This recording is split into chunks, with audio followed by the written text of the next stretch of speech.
Hello दोस्तों, आपका इस यूट्यूब चैनल पर स्वागत है। हम शुरू करेंगे पहली क्लास एजुकेशन BA 4 सेमेस्टर से। इसमें इम्पोर्टेंट क्वेश्चन कराए जाएंगे जो 99% आएंगे। प्लीज़ शुरू करने से पहले लाइक एंड सब्सक्राइब कर ले, प्लीज़। ये नया चैनल है। चलो शुरू करते हैं। मनोविज्ञान का क्या अर्थ है? मनोविज्ञान का शाब्दिक अर्थ है कि मस्तिष्क या मन का विज्ञान।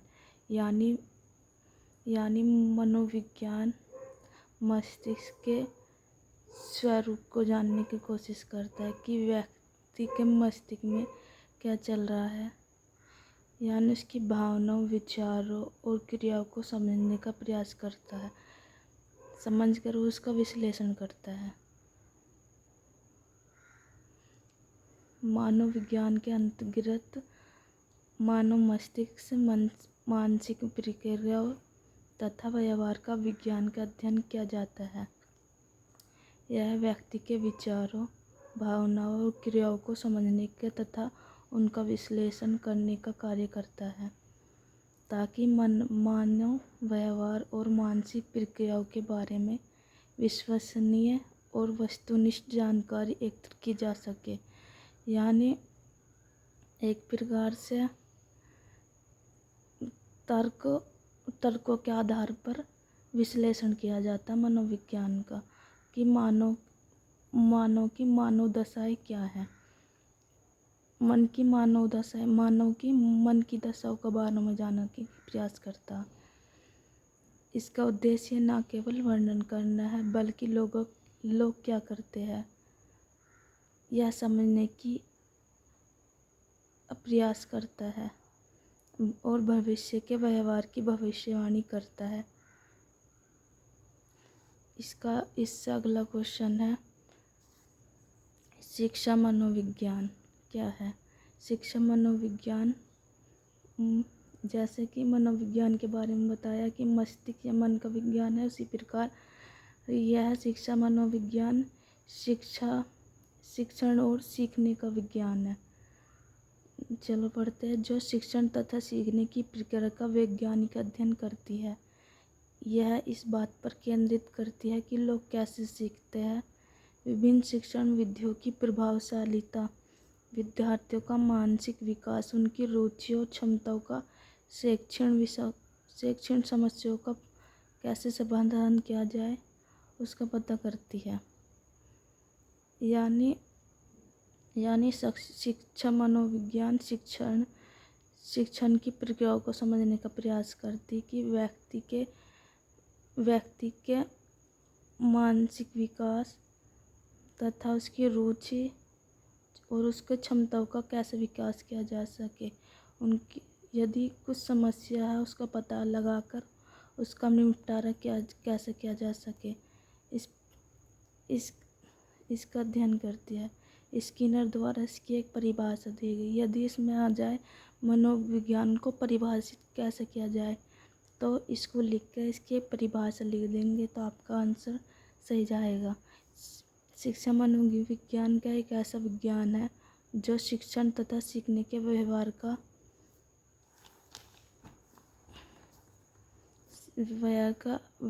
अध्ययन करता है। ये मोस्ट इम्पोर्टेंट क्वेश्चन है जो 99% जरूर आएगा। इसको शिक्षा को क्या एक गतिशील प्रक्रिया क्यों कहा जाता है? यह क्वेश्चन आएगा। क्या शिक्षा परिवर्तनशील है?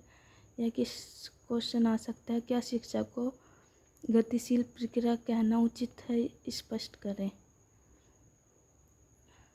इन तीनों क्वेश्चन का आंसर में यदि आ गए नौ में से कोई सा भी, तो इस तरह आंसर लिखना है।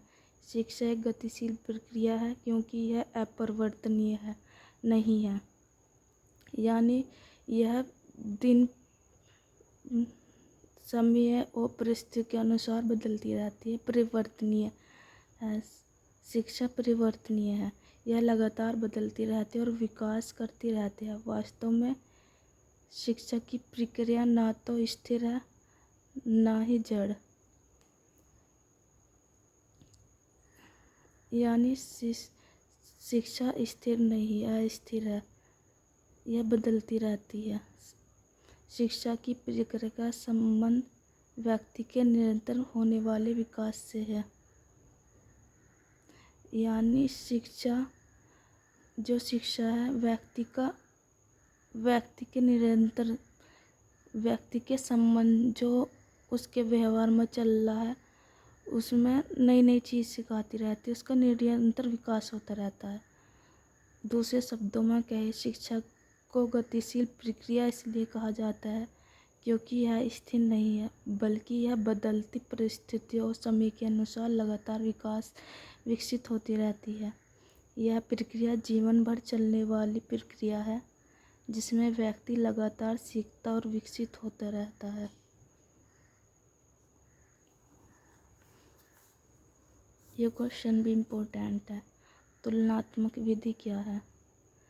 तुलनात्मक विधि यानी यदि हम एग्जाम्पल के लिए ले रहे हैं कि जैसे बालकों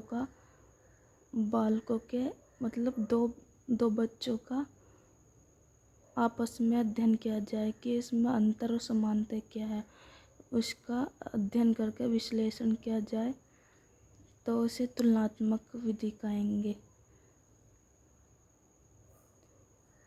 बाल अध्ययन के लिए चलो पढ़ते हैं। बाल अध्ययन के लिए तुलनात्मक विधि एक महत्वपूर्ण विधि है। इसमें दो या दो से अधिक बच्चों, समूह या बाल विकास के विभिन्न पहलुओं की तुलना करके उनके व्यवहार और विकास या क्षमताओं के बारे में जानकारी प्राप्त करने की एक विधि। यानी कि इन दोनों में तुलना क्या है और उनके व्यवहार मतलब उनका आचरण कैसा है, एक बच्चे का आचरण उस बच्चे की तुलना में कैसा है, या उसकी मानसिक विकास या क्षमताओं के बारे में पता लगाया जाता है उस बच्चे के अकॉर्डिंग, दूसरे बच्चों के अकॉर्डिंग कि इस बच्चे का व्यवहार कैसा है, उस बच्चे का इसमें कुछ समानताएं है या कुछ अंतर है, उनका पता लगाना और उसका विश्लेषण करना तुलनात्मक है। यह विधि अध्ययन के लिए कुछ समय समान या अलग बच्चों के समूह या विकास के पहलुओं को चुनती है और फिर उन्हें तुलना करके समानता, अंतर या सामान्यीकरण की पहचान करती है। सामान्यीकरण यानी किसी सिद्धांत या निष्कर्ष तक पहुँचती